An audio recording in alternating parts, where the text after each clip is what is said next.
Welcome to the special Tuesday edition of the Chiefs, and with us right now are Ana Marie Pamintuan of the Philippine Star, Luchi Cruz Valdez, the head of News 5, and Robbie Lampay of One News. Oh, isa pa lang.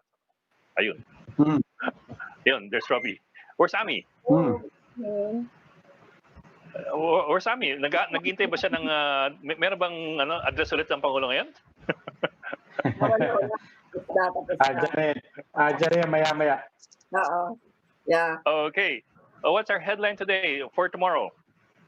Of course, yung PhilHealth, yun yung number one na nakasuhan na according to the DOJ. Well, surprise. Sabi ni Tito Soto, paano nangyaring hindi kasama si Duque? Yes. Exactly. That's the other big story there. Diba? Yun yung tanong na maraming ibang mga legislators din, bakit hindi kasama si Duque? They feel it did not go wide and high enough. Right. Saka si Del Rosario. Remember? Yeah. Si VP Del Rosario. Medyo nakasulat din yun. Hindi siya nasama. Although si Dick Morales kasama. Yes. Right. Saka, parang pinapalabas nila, yung mga tinagong document, no? Parang disclosed, there was concealment in word, no? So, may pananadyang cover up. In a manner of speaking. Yeah. Sino nag-conceal? Because that's a crucial question, di ba? Parang, because that's part of the, on the one hand, kung ang nag-conceal are people, yung mga executives below the board, and so on, then that would tend to absolve si Duque because Yun eh. Di ba yun nga yung out ni Secretary Duque? Bakit daw kasuhan hindi naman siya signatory? So, I guess yun yung basis, di ba? But remember, nung nandito nga si Senate President Tito Soto, when he guested with us, yun din naman yung yes, but you're still the chairman of the board, and for things as major as this, the values that we're talking about, then it really would boggle the mind. And ang punto dito ni Senator Tito Soto, you're between a rock and a hard place kasi either insist mo na hindi mo alam, or on the other end of it, you admit to being negligent. Yes. Wala kang takas doon, no? But hindi ko alam yan.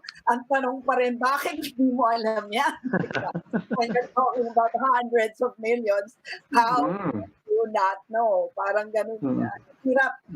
I guess that's the burden of command responsibility rin, no?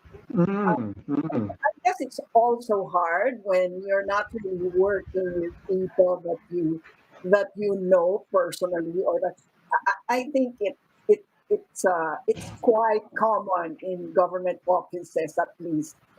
Yes. Kasi private corporations, medyo may option ka to choose people you work with, no? Yes. And then, kahit papano, because it's a smaller operation, nalalaman mo ba't ganito kalaki? Bakit saan to? Justify nga, di ba? I guess but extra people. So, but also remember, Luchi, part of the big context here is PhilHealth. Anytime somebody enters PhilHealth, that's part of the context. Di ba? Yes. Ang pangalawang reformer na pinasok ni President Duterte dyan. Each time he puts in somebody, it's all about reform.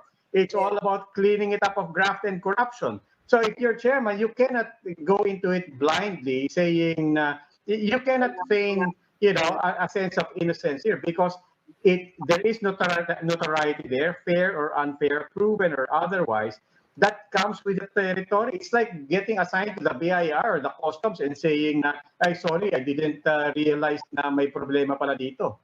Actually, deliberate nga yung pagkaka-appoint kay Dick Morales dyan, because he was known to be a reformist in the armed forces. That was why he was put there. Yes.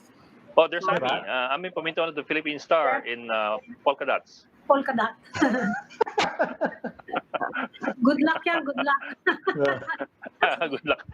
Yayaman ka ba dyan? O, tama-tama. Yung ating segue queens, nandun na. March, ghost months. Oh. Oo nga. Patapos na. In 2 days. In 2 days. In the meantime, ang malaki namin siyempre, yung sa distancing pa rin, nag-aaway-aaway yung mga ano. Yeah, no, there's... Ayun ang segue. Yeah. Hindi mo alam kung papaniwalaan mo eh. But then again, tuloy na eh, di ba? Yeah. Actually, nanguhuli na sila. Yeah. Yung HPG nanguhuli na sila ngayon. Let's bring in a guest na. Sige, because sige, let's bring in the guest. Okay, our first guest for tonight is MMDA General Manager Jojo Garcia. Sir, good evening and welcome back to the Chiefs. Hi, good evening, Sir Ed. Mamami, Hi, sir. Good evening po to all Sir, your... Maganda pa. Mukhang gona yung reduced social distancing na ini-implement ng DOTR. In fact, sa story nga kanina, nanguhuli ng HPG and I suppose pati yung MMDA. I don't know if you really are included, pero mukhang they're really enforcing it. Of course, the first question in everybody's mind is, how exactly do you enforce it? Meron ba kayong tape measure? Kasi Meron tape measure. 0.75 meter and I can tell you a lot of people don't know what 0.75 meters 0.75 meter is. That's 2.4 dalawat kalahating talampakan, 2.4 feet. Yeah. 1 Actually, meter, 2.5 rulers. Yun daw ang measure. Actually, sa enforcement side, wala pa naman talagang final guidelines, no? Pero sa enforcement, madali lang naman yan kasi galing tayo sa 1 meter, no? Meaning, mas mapapadali, meaning mas masusunod yan kasi nga mas may sasakay, no? Mas dadami, no? May mga plastic naman ata may guidelines. I really don't know, no? Actually, May mga jeep. yeah, I don't know kung nagsimula na rin yung nila, no? Yung kung tapos na yung deliberation kanina regarding that one. Pero of course, ang sa amin personally, I'm not a health expert, no? Whatever it is na binigay ng guidelines or pinagbotohan ng ITF, we will respect that, no? Of course, bago naman siguro sila nagdesisyon yan, there's expert, no? May pros, may cons, and then papakinggan nila yan. So ang sa amin lang, whatever the guidance ibigay nila, we'll follow. And then pagdating naman doon sa distancing, may mga markers naman yan, no? Hopefully there will be markers, no? I think I talked to Secretary Tugade last night, no? Regarding dito sa MRT, may mga naman daw, plastic na makaharang na you cannot sit down on it, including sa mga bus or jeep, no? So I really need to check on this. Ang sa amin lang, no, nung nag-meeting kami ng Metro Manila mayors, yung consistency lang, no? Of course, yung sabi ko nga, kung may pag-aaral ng expert dyan, mapapatunayan talaga nilang low risk, no, sa public transportation. At based naman sa mga studies sila and datos na pinipresent, is bihira naman magkawan sa public transportation, no? Kasi nga, kung naka-face mask ka, then naka-face shield pa, then bawal magsalita, bawal mag-cellphone, bawal kumain, definitely hindi magbubukas yung mouth mo, walang tatalsik na kung ano man dyan, no? Sa bibig mo, at hindi ka nagsasalita, wala rin tatalsik na laway. So talagang kung mapapatupad lang yung... Jem, example kahapon si Dr.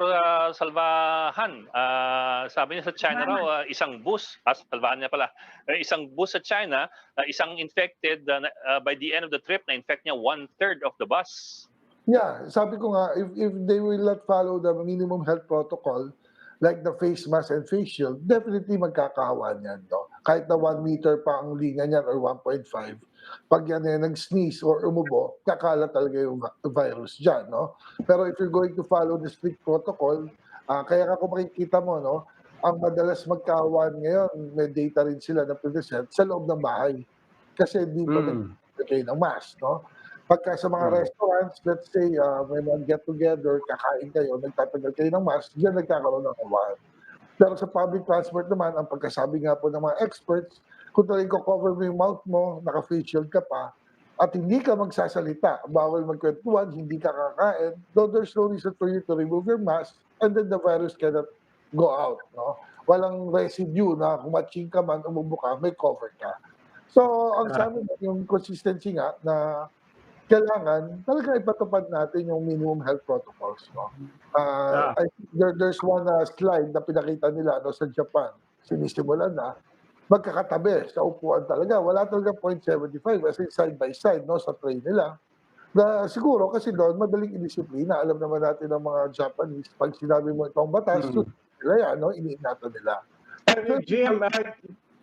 GM, curious lang po ako kasi there seems to be a lot of disagreement even on a basic thing like nakonsulta pa ang IATF dito, inapprove ba to ng IATF and so on. Pero ang tanong ko po sa inyo is, one, was the MMDA consulted on this? What was the position of the MMDA? And two, malinaw na po sinabi nyo, no? I mean, kung ano man yung position nyo dati, basta kung ano yung patakaran, susundin nyo, no? Ipapatupad nyo yun.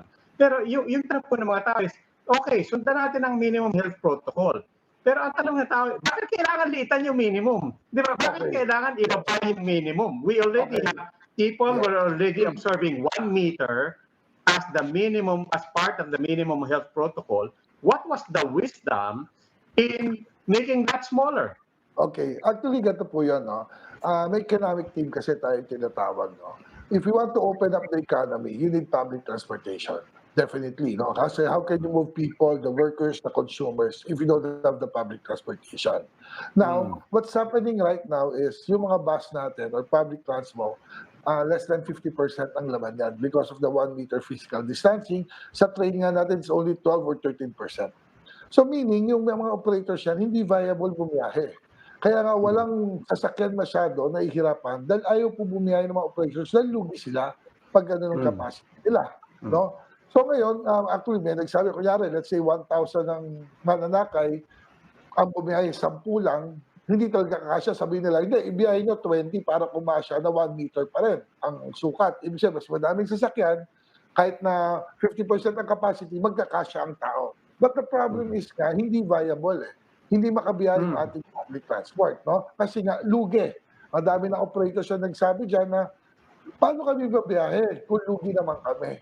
No, hindi naman pwedeng puro pakiusap ang gobyerno. Hindi, bumiyahe kayo, mag-i-style lahat.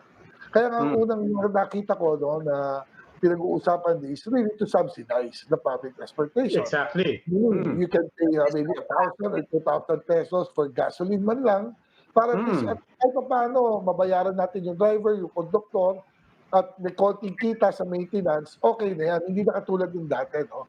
Kaya ang problema, still the bottom line is the money. Paano kukunin kung isa-subsidize yan? Di ba?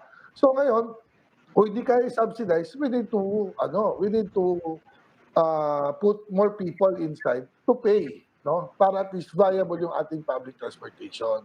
Kaya nga yung safest way, I think, let's say, sinabi na 0.75 or 0.5, kasi nga nangyayari sa ibang bansa like Japan or Singapore, magkakatabi na sila because of discipline and the minimum health protocols, no? Kaya nga, if ever, no, sabi ng mga expert, I'm no expert, kaya I can give my opinion regarding the distance. Ang sa akin lang, if I think, no, ang pag-explain sa amin, kung tayo magmamask at naka-face shield, 97% no, ang chance natin hindi mahawa or makahawa. So maganda yung chance, no? So ibig sabihin, kung talagang disiplinado tayo, walang magsasalita, walang kakain, walang magsa-cellphone, nakasara ang bibig mo, babiyahe ka, definitely, walang lalabas na virus dyan eh. And then kung meron ng umano, at least yung katabi mo, nakatakip din, nakaprotekta siya.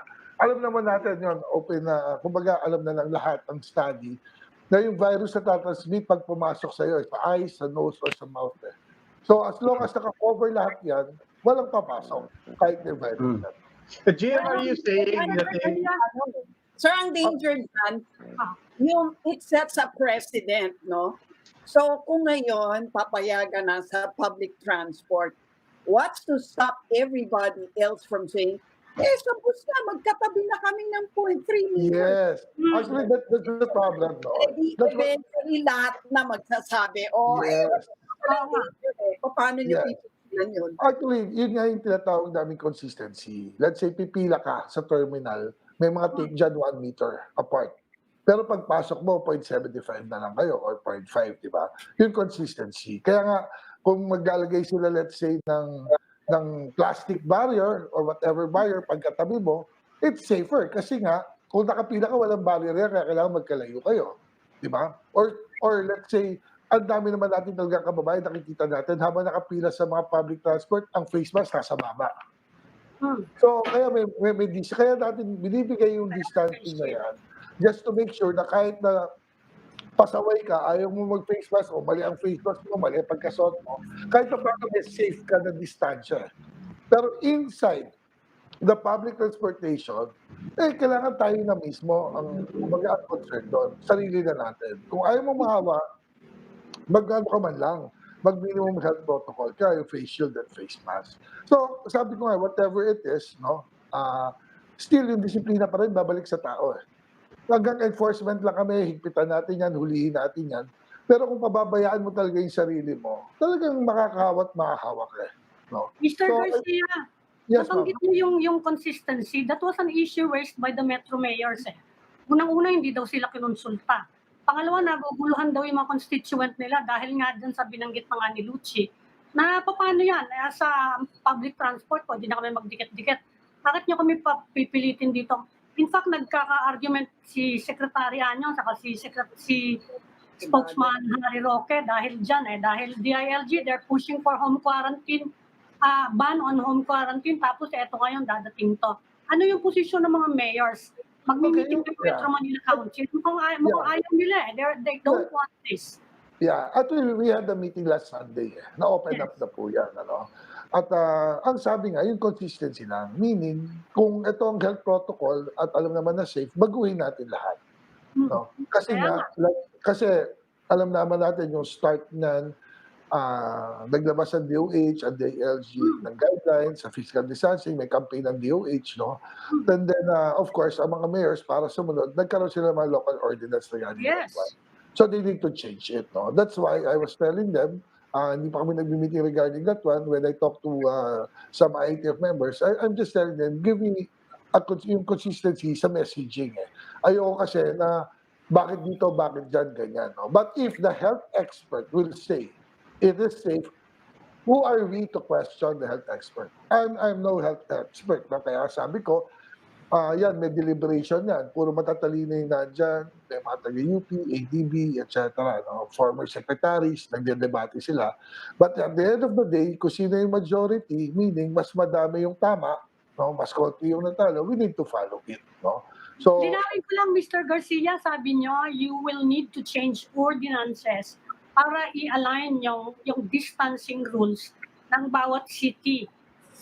So may merong ganung suggestion yung mga mayor na kung meron change the ordinances. Yes, kung may mga inconsistency nga sa ordinance sila, we need to follow kung ano yung sinabi ng national. Alam naman natin, mas mataas ang national law kaysa sa local ordinance. No? So, yun nga lang tinatanong namin, yung consistency regarding that one. But definitely, sabi nga ng mga mayors natin, we have one voice. Nakita naman po natin, ang NCR mayors natin, lagi nagkakaisa yan. Kung ano man ang sabihin dyan, ang ano lang is lahat sabay-sabay. No? Hindi pwedeng tema. Hindi naman pwedeng, let's say, sa isang city, 0.5, sa kabila, 1 meter, sa kabila, 2 meters. Maguguluhan talaga yung mga kababayan natin dyan. No? Kaya ang sinasabi lagi namin, yung consistency sa guidelines. Which I think the IATF will also, kasi kanina lang sila nag-deliberate. I'm not part of that meeting. I don't know what happened. Buti nga si Ma'am Habi, nalaman niya na yung nangyaring deliberation. Ang sa amin lang, after the meeting, they'll make a guidelines, then they will inform us, then we'll talk about it, how to implement it. JF, gusto ko lang balikan yung isang nabanggit nyo kanina. No? Like you said, dilemma talaga to.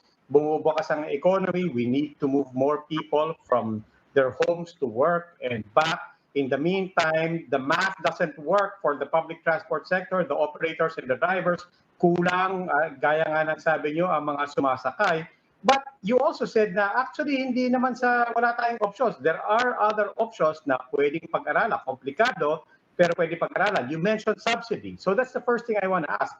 Ano po nangyari doon sa usapan sa subsidy? Why not? Bakit nga hindi subsidy? Bakit hindi pag-isipan more yung subsidy, take away that dilemma? And for that matter, pushing it a little further, whatever happened to the proposal and the supposed plan to shift the entire public transport sector to service contracting, change the business model from private franchising to service contracting, I remember officials from DOTR, if I'm not mistaken, MMDA, saying, pupunta na rin tayo sa service contracting. That will take away the dilemma of punuan, that will take away the dilemma of these bus operators and drivers and so on. Ano po nangyari doon? So starting with the subsidy, ganun na lang, tapos give up na tayo sa usapan sa subsidy. And secondly, what happened to the discussions and supposed plans to shift to service contracting precisely to take away this dilemma? Okay, first and foremost, nasubukan natin yung service contracting. Kung matatandaan natin yung MRT augmentation, I think the MRT augmented 90 buses na bayad yan. Kaya wala kaming problema nun. Umaalis yan kahit walang laman kasi bayad sila. On time ang mga buses natin. Pero ngayon, nung binitawan na natin yung augmentation na yan, kasi nga, of course, sa budget, financial consideration, nahihirapan na tayo. Kaya nga, I think that was 2 weekends ago, and then last Saturday also. During Saturday, hindi naman po nag-iikot talaga ako sa EDSA during Saturdays. Lalo na pag rush hour. Ang una ko nakita dyan, I think that was last week, nag-traffic sa Ortigas dito sa gitna. 14 buses, sunod-sunod yan. Why? Kasi yung sa harap, nag-iintay ng pasero. Ayaw nila umalis pag walang pasero. Hindi mo sila masisisi. Kasi lugi sila pag madal, pero pinilit namin, umalis kayo dyan. Kasi usapan 2 minutes lang. That's number 1. So, nung pinilit natin yan, I think that was last Saturday naman, nag-ikot ako ulit. Ang haba naman ng pila. Tumawag ako sa Metrobase, what happened? Nasaan yung bus natin? Ba't ang haba ng pila? Walang bumiyahe kasi lugi. So, yung service contracting, napakagandang model yan. Kasi control natin ang pag-alis niyan. Kasi nga, kahit hindi sila tumakbo, bayad sila. Walang hinahabol na boundary ang ating mga operators. But the problem, I think, is it is beyond my pay grade. Pagdating sa ganyan, I don't know what really happened. It is not us. Sabi, puro suggestion lang. Nakita naman natin yung model augmentation. I think sa IATF kanina, nabuksan din yan, yung ganyang subsidy. So, I really don't know. I think it's not for me to decide on that one. Pero nakita naman natin yung magandang effect na yan. So, paano Pero Jim, there are also some people pointing out na it's not really just a matter of not having enough passengers, but also not having enough vehicles flying the route or routes being opened and vehicles being allowed to go out. For example, in one of the routes in Metro Manila, tatlong jeep lang po namamasada. So baka there's also the need to open up the route some more. Okay. So I think it will be LTFRB who can answer on that one. Pero when we talk about EDSA, for example, ang target natin is 550 buses sa EDSA route natin. Yung paikot-ikot na yan. Pero I think ang nilabas natin is mga 300 muna. Pero wala pang 300 na bumibiyahe kasi nga hindi nga viable. So kahit pilitin natin lumabas, I think I heard from actually, gano'n na mga jeepney drivers daw. Yeah, I heard daw from the hearing. Kahit na sila ng ruta, nag-uwian na raw sa mga probinsya, yung mga drivers. Dahil na yung trabaho rito. So, I think they open up already, Mama Rich, They open up. Ang problema, walang bumubiyahe. Yeah, walang bumubiyahe kasi nga hindi viable. Paano ka pabiyahe kung dati ang sakay mo, let's say sa jeep, 16 sa isang biyahe. Ngayon, ang sasakay sa'yo 8. Di ba? Tapos wala namang increase ng pamasahe. So sabi nga natin, either itaas mo pamasahe o i-subsidize ng gobyerno. Hindi naman tayo pwede magtaas ng pamasahe. Kawawa naman yung mga kababayan natin.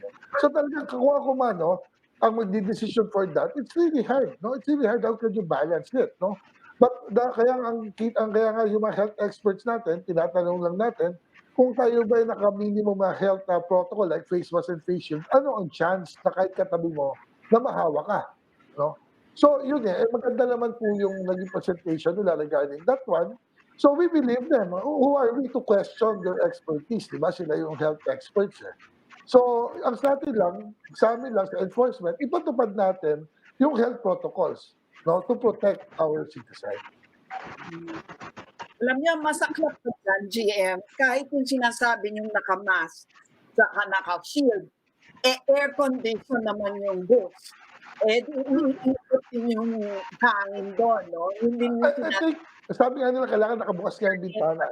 I didn't open up the window, para mag-circulate yung air. And then, ano naman natin dito is, if ever may positive na sasakay dyan, it will be asymptomatic. At yung sinasabi lang, 3% lang para makahawa. Again, I'm no expert, no? Pag mas mababa ang chance mo makahawa, kasi nga, wala kang symptoms, hindi ka uubo, hindi ka mag-sneeze, no? Kaya nga, bago sumakay ng bus yan, chinecheck ang temperature niyan kung may symptoms yan. So if you're with any symptoms, hindi ka pasasakay din. Yun nga, kailangan, we really need to guard on that one, ano? Kasi nga, how can everyone wants to jumpstart the economy? No? Also, I'm not an economist, pero napakasimple. How can the economy run if there's no public transportation? How can workers can go to their workplaces? How can the consumer buy something if they cannot, di ba, ride some transportation?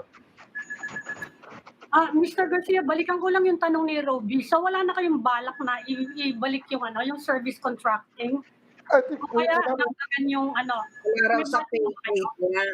Ma'am, I think it's DOTR. It's not really asset. No, pero of course, alam nila yan. Magagaling po, no? Alam ni Secretary Art yan, nag-usap kami na nasa plano nila. Pero lahat po ng plano natin, of course, ang katapat yan is the budget. Kung kaya ba ng ating gobyerno. May iba pa bang suggestion yung mga mayor? Because you're talking with the mayors, di ba? The Metro Manila Council. Nag-aalala sila sa mga constituent nila na operator at PUB operators and drivers. Meron ba sila mga suggestions sa MMDA na pinapapush nila? Actually, not just suggestion, no? Mga opinions, no? Kanya-kanya yan kung paano natin gagawin. Pero bottom line kasi yung consistency nga na sinasabi natin. No? Kung itong papayagan sa public transport, pwedeng ibahin natin sa iba. No? Kasi nga, pwede.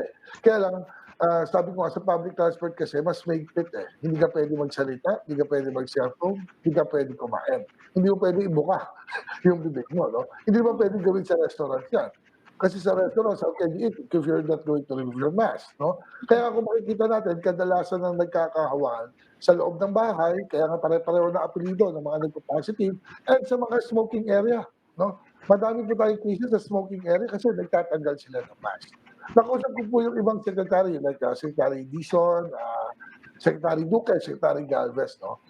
Na-expose talaga itong mga tao na to, itong mga secretary sa atin, dahil masisipag to, ikot na ikot sa ospital, etc. Walang nahahawa sa kanila. Why? Kasi yung face mask nila, talagang lagi nilang suot. Yan lang ang nakakatakot. Once, no, kahit nga isang saglit lang, kung matatandaan natin, si Secretary Anyo bumalik, no? Nagkaroon ulit ng sakit. Hindi niya matandaan kung siya nagkaroon. Natatandaan niya, siguro nung nagpagupit ako, kasi nung ginupitan yung tenga ko, tinanggal ko ng konti. So that's the only chance that pwede kang mahawa eh. If you remove your face mask, even in other countries, no, batas na sa kanila ang wearing of face mask. Kasi may mga experts din sila na nagsasabi. Sa atin na nga lang yung yung sobrang higpit eh. Ginawa na natin over kasi nga ang daming pasaway sa atin eh. Pero like in Japan, pinakita sa amin yung slides, no? Magkakatabi lahat, naka-face mask lang. Pero hindi sila natatakot. Kasi siguro based sa expert nila, pag naka-face mask ka, 100% ang foolproof ka na hindi ka makahawa or makakahawa. Ano bang protocol nyo? Is the MMDA supposed to be consulted by the IATF sa mga ganito? Or the Metro Manila Council? Kasi apektado yung buong Yes. Actually, naman po, no? Halos every Sunday, nagkaroon kami ng meeting with the secretaries, IATF. Lalo na kung ang decision dyan ay sa ekonomiya, pagbubukas ng mga salon, ng mga restaurants, ganyan, no? Kaya kung makikita nga po dati, nag-a-announce minsan si Secretary Mon Lopez, ito bubuksan, pero depende pa rin sa LGU kung ano ang headline. Kasi magpapatupad yan LGU. No?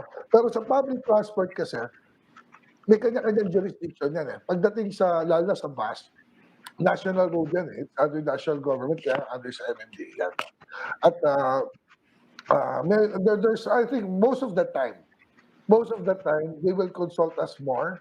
No, tatanong muna anong payo ng mga mayors, even sa GCQ, ECQ, nagpo-promote tayo, nag-meeting kami. At maganda naman po ang batting average. No? Lahat naman po na narekomenda ng ating mga mayors, nagagawa. Kasi nga, whatever decision, no, or policy that the IATF will do, Ang magpapa-implement yan, mayors local government. Sila yung nasa baba, no? Sila yung nakakaalam. Kaya talagang pinapig, no? That's why you ask all mayors in Metro Manila, natutuwa naman sila dahil may boses, no? Kasi nga alam nila na ang policy, yung guidelines, LGU talaga gagawa niyan, LGU rin ang magbabantay.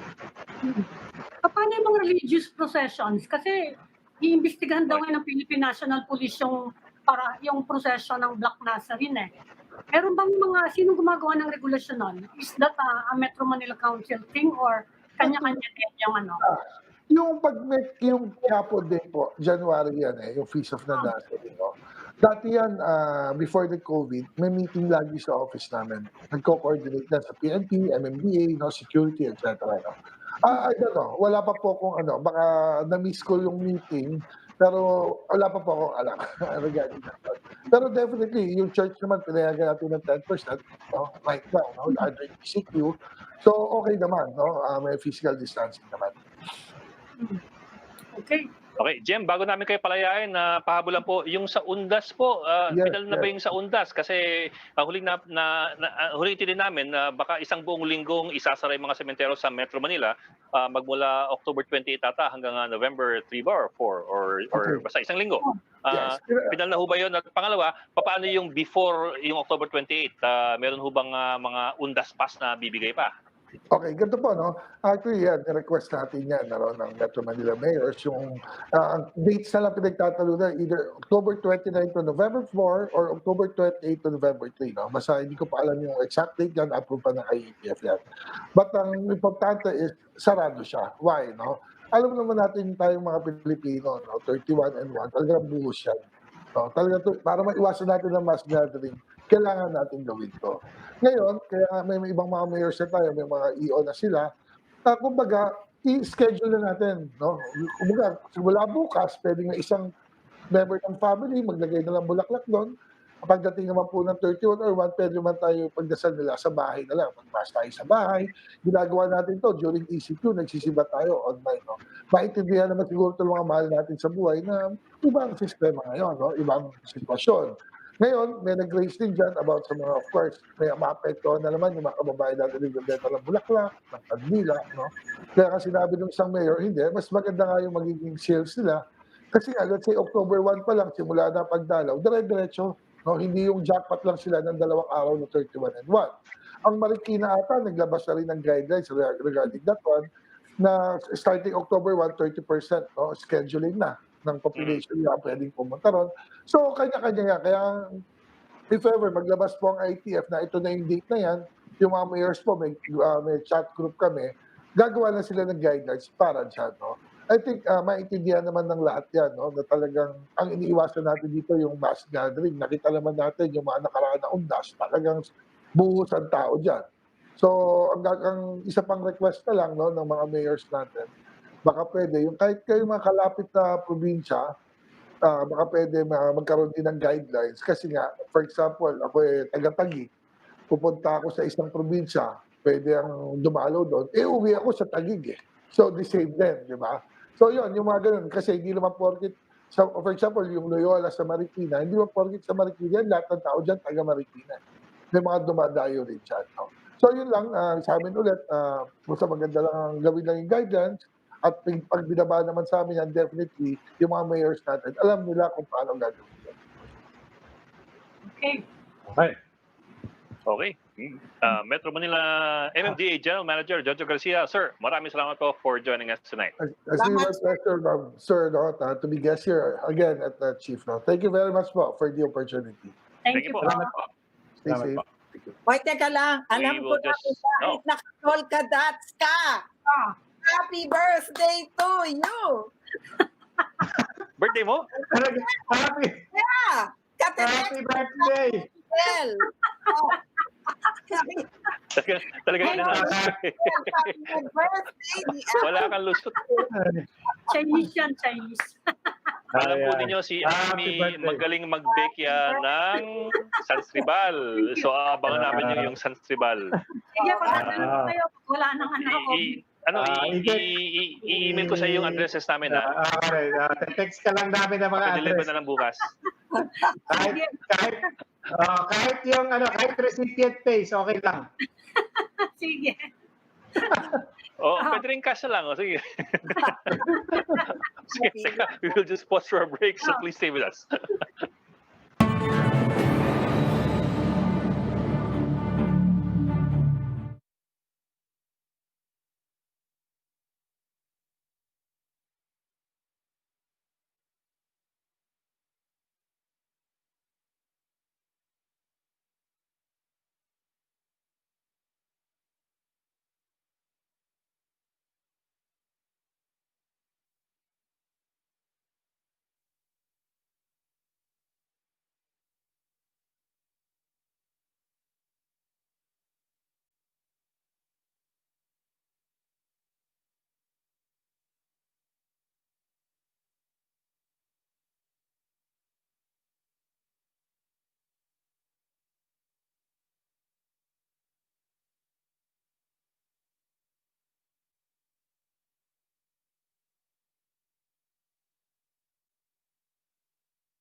Welcome back to the Chiefs. We're now in the final stage of our conversation. And I would like to shift to another topic on COVID. We'd like to welcome our next guest, Dr. Violeta Bautista. She's the UP Diliman Psychosocial Services Head, and she's also the chairperson of the UP Diliman Clinical Psychology Department. Good evening. Magandang gabi. Good evening. Magandang gabi po. Correction Good evening po. ang department namin. PsycServ. Sa akin ang cheer ko. PsycServ. Hilig ko yung psychology noon. Anyway, this is marami pong ganitong usapan throughout the pandemic, ano? Oo. Pataas tong problema natin with the mental health issues at dumadami yung mga calls sa mga suicide prevention hotlines. Pati daw mga pari ngayon affected na. Pati mga pari nagkakaroon ng problema sa suicidal tendencies. Ano bang status yan? I know there's also a health hotline sa UP, di ba? Kumusta po yung status nun? Yes, meron kaming UP Diliman Psychosocial Services. We started na ang aming tinutulungan ay yung UP Diliman community. Pero we started to receive calls from outside the university and realized that there are many people who need help. So we decided to recruit volunteers, volunteers na mga professional counselors, trained clinicians, and those in their advanced stages in graduate studies. Nag-respond naman, kaya nakapag-open kami ng free telepsychotherapy sa publiko. At marami na tumatawag sa amin, lalo na nung mga buwan ng Mayo, Hunyo, up to July. So talagang pandemic-related siya. Pandemic-related talaga yung problema. Marami ang pandemic-related kasi yung mga problema naman na dinadala sa amin, maaring problema dati na pero nag-exaggerate during the pandemic. O kaya may clinical conditions ka na dati na na-manage mo, pagkatapos nag-relapse ka ngayon. At merong mga bagong problema, hindi naman lahat sila psychiatric, pero problems of living na mas nag-i-intensify at nahihirapan silang tugon, kaya they need some kind of psychosocial support. Doktora, I'm just curious dahil ilang buwan na tayo, lampas kalahating taon na, no? And we've been talking about mental health, anxiety, depression, all of these things for many months na. I'm just curious, yung po bang first months natin, may pagkakaiba po ba sa mga problemang tinatanggap nyo ngayon? Is there a shift in the kinds of mental health problems that people are coming to you with habang tumatagal? Tingnan lang natin, kasi even before the pandemic, nakaka-observe na tayo ng pagtaas ng mga cases ng anxiety, depression, at saka suicidal ideations even before the pandemic. Ano? Kaya nga napasa ng mabilis ang mental health law, if you would remember, way back in 2018. Ano? It was one of those bills that went uncontested. Ano? Pero pagdating ng pandemic, di lalong nagbalon at ang pinakamataas ang incident na problema ay yung nervyos, ano? So people were anxious. They were anxious because there was so much uncertainties in the air, and there was a threat that people were not familiar with, hindi ba? So andyan Sino pinaka-vulnerable? Kunyari, let's talk about anxiety incidents, no? Sino ngayon ang nakikita nyo sa demographics niyo na pinaka-nervyos or anxious? Naku, kitang-kita naman natin, ano, yung mga nawawalan ng trabaho, na i-slash ang kanilang salary into half, o meron silang anticipation na baka magsasara ang kanilang opisina, ang kanilang kumpanya. Hindi syempre, nervyos sila. Yung mga tao na na-trap sa kanilang bahay nang walang kasama. We know of so many people living alone in their condos, isolated from social support. Di syempre, high risk rin sila, no? Doon sa malayo sa resources, ano? Kung saan pwedeng matuto sila kung paano humarap sa mga challenges na dala ng pandemic, ano? Tayo kasi meron tayong computer, meron tayong telebisyon, ano? Pagkatapos makaka-receive tayo ng mga infographics, tulad ng ganitong pag-uusap sa mga programs. Paano yung wala silang telebisyon, wala silang computer, ang cellphone, wala silang load? Di syempre, at risk sila, no? The more impoverished your life is, then itong pandemic na to, it really heightened the disparity, social economic disparity in our country. So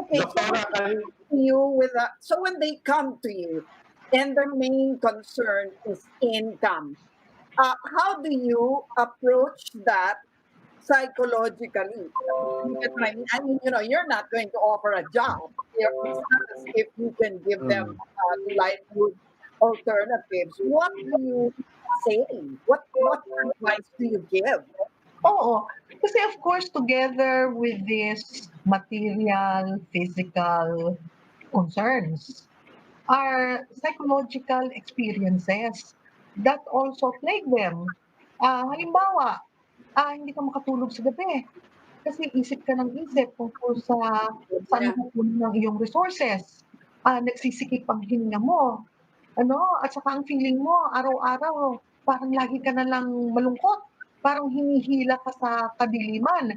Di, unang-una, everyone who's going through crisis need somebody to listen to them and make them sense hindi sila nag-iisa. Ang hirap naman dumaan sa mga ganitong krisis, ang pakiramdam mo, ikaw lang, at walang nakakaunawa sa'yo.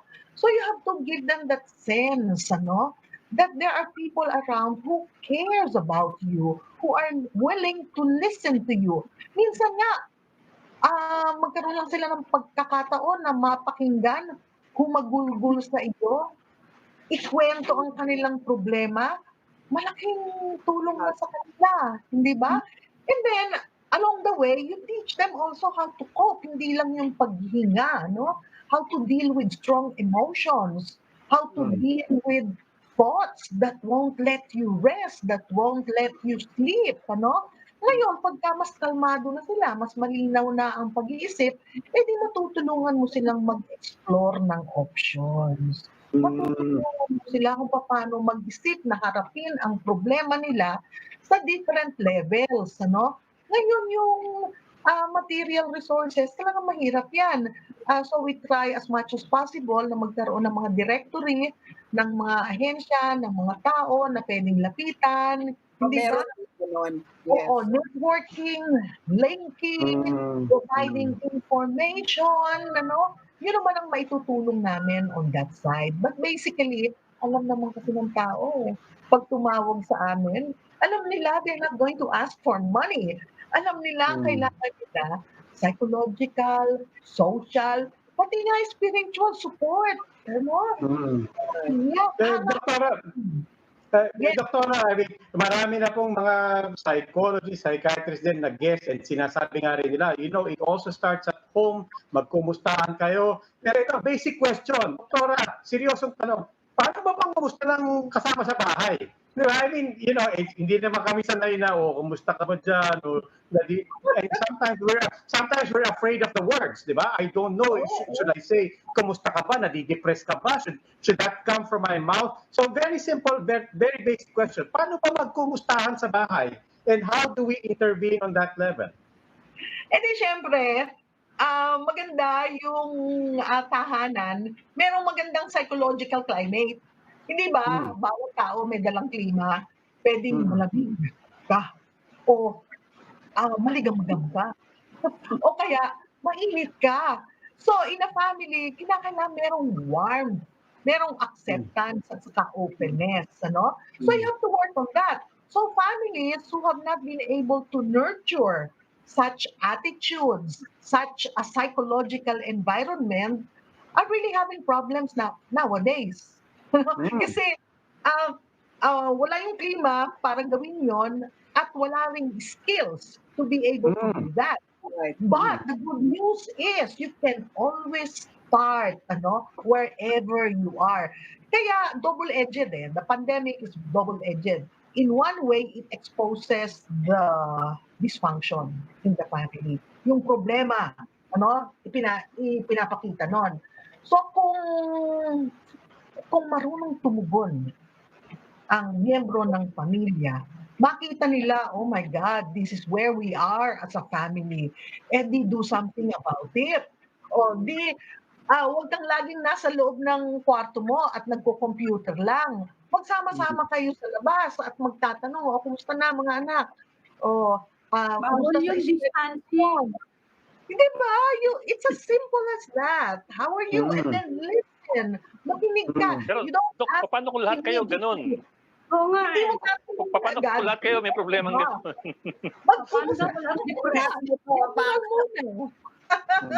Hindi ba? Kumusta ang eskwelahan? O Papa, kumusta na yung work from home arrangement mo? Pakwento mo. Diba? Kasi maraming mga pamilya, maraming mga pamilya, they don't have the skills, they don't have the culture, hindi sila touchy-feely, hindi sila makumusta sa totoo lang. But you're saying, pagka naman nagkumustahan, pwede naman tayo mag-umpisa sa simple lang na kumustahan, hindi naman kailangan huwag yung, sige. Yes, oo.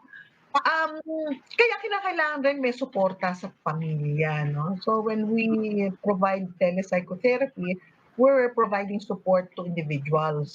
Pero kung kailangan na kausapin ng pamilya, kausapin rin ng pamilya, yung mga programa natin ngayon sa telebisyon, kinakailangan meron rin something for families, ano?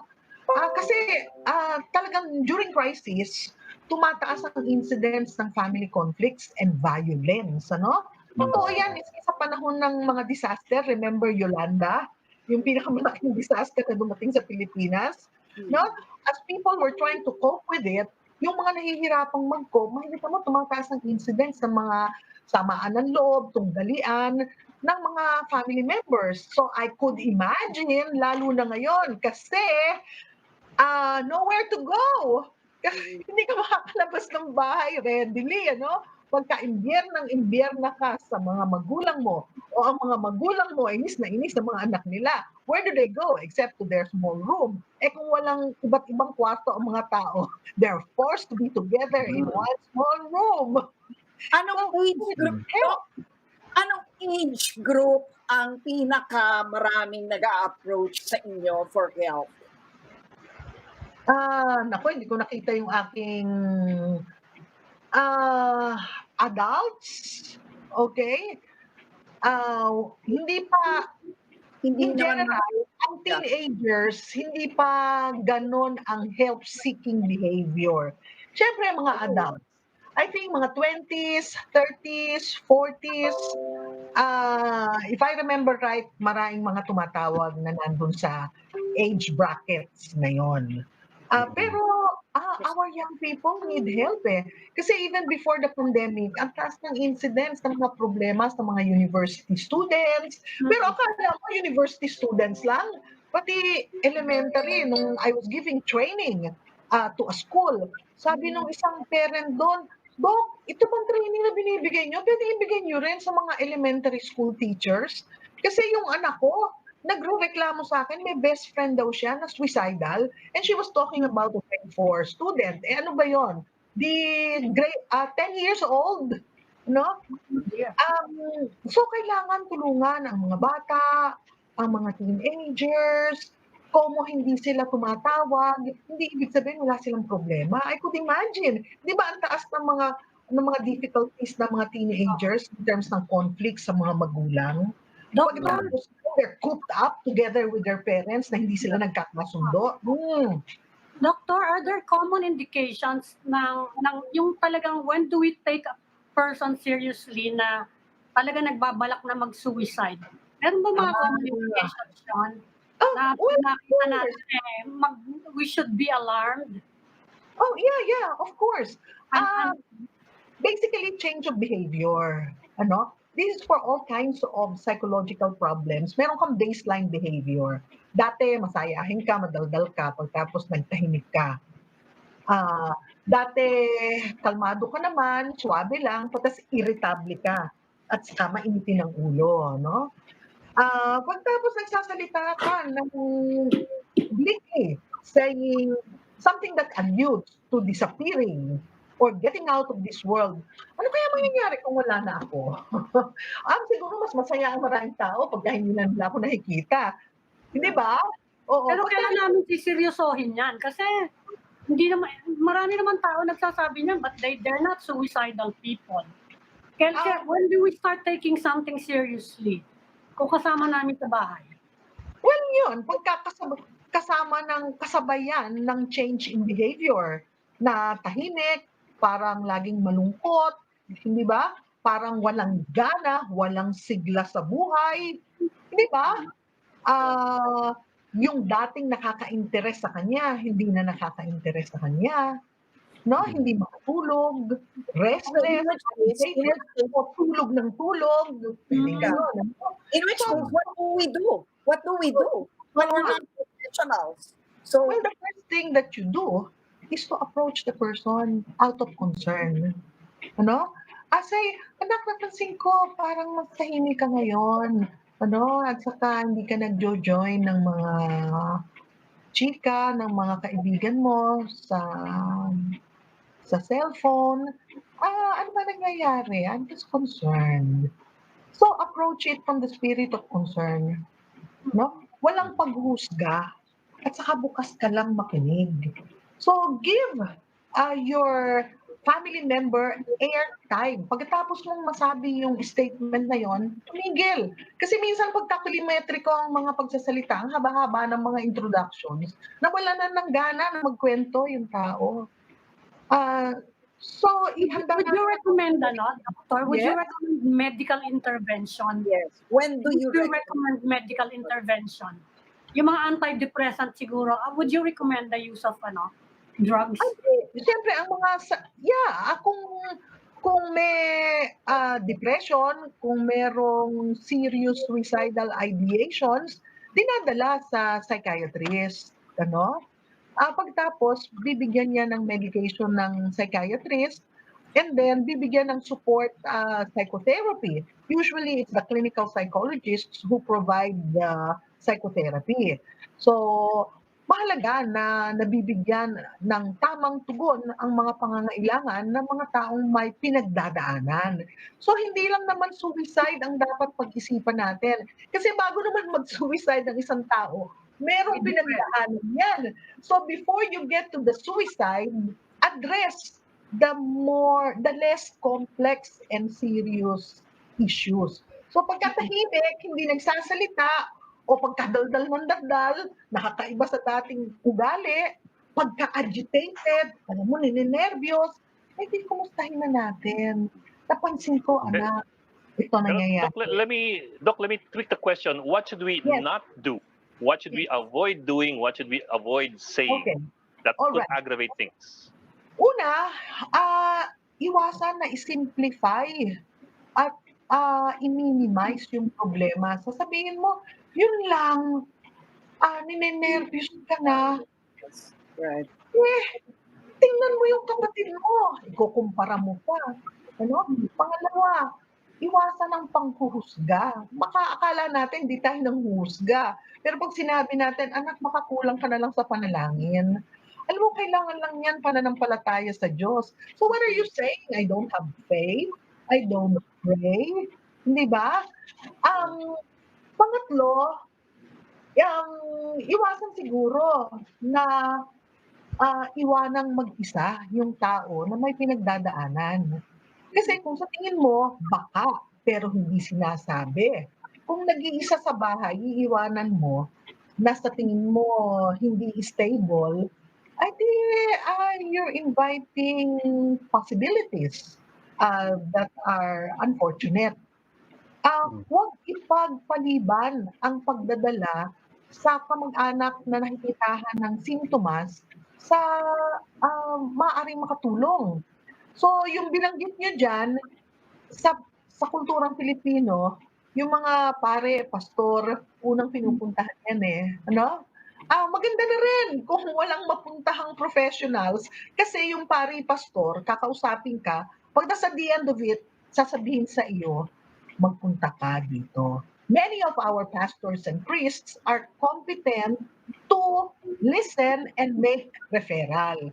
Pero, meron na namang mga hotlines, meron na namang mga katulad ng public service namin, bigay ko sa inyo ang telephone number mamaya namin, you can call and then you could have free tele-psychotherapy for 3 sessions. Hindi ba? If there's anything more that is needed outside telephone psychotherapy, di bibigyan ka ng referral para makita ka ng doktor, psychiatrist, hindi ba?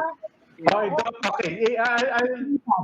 Yes. Doc, pero i-prompt na natin yan dahil baka makalimutan pa natin nauubusan na rin tayo ng oras. There are some people watching, maybe they've never spoken with a psychologist or as a psychiatrist, they've never called the hotline. Ano pong sasabihin niyo sa mga taong nakikinig ngayon na nag-iisip, pwede ba tumawag, parang nakakahiyang tumawag? What would you tell people? And then isama niyo na yung telephone number. Ay mga kababayan, huwag po kayong mahihiya kasi ito pong serbisyong ito ay pakikiisa namin sa inyo. Yun naman ho ang gusto natin, ang sambayan na natin ay hindi watak-watak at naghihiwalay. Tayo po ay gustong magtulungan hanggang malagpasan po natin itong pandemyang ito. So pag tumawag po kayo, hindi lang po sarili nyo ang tinutulungan, tinutulungan rin nyo po ang inyong pamilya at ang sambayanan kasi naglililang natin, nano-nurture natin itong ganitong pagtutulungan. So ito po ang phone numbers, get your ballpen and paper. So you could text Viber the following numbers 0906 374 3466. Okay, another number 0916 757 3157. Kami po ay mali ata, hindi ata pwede yun. UP Diliman PsycServ. Yun po ang PsycServ. UP PsycServ. Okay. Okay, Ma'am, Dr. Violeta Bautista, pinuno ng UP Diliman sa Psychosocial Services or PsycServ. So, yun. Thank you very much for the numbers that you gave us. We're happy that we can help people along by getting you in touch with them. Yeah. Maraming salamat po. Maraming salamat po, Dr. Bautista. Thank you also for inviting me. I always like the CHIEFS. Thank you. Thank you po. Thank you po. Okay, thank you. Thank you. Thank you. Yun. So we all carry our own climates. Oo nga. So pag nag-climate change ang kasama mo. Ah, Ah. Okay. So yun ang kailangan bantayan. Okay. Anyway, okay. well, it's a hump day tomorrow, so let's move ahead. So that will be all for this special edition of the Chief. Tama yung kaparty ni Ami. I'm Edwin Gaupo News. I'm Ami Paminton of the Philippine Star. I'm Lucy Cruz Valdez of News 5. I'm Robbie Alampay. We are One News.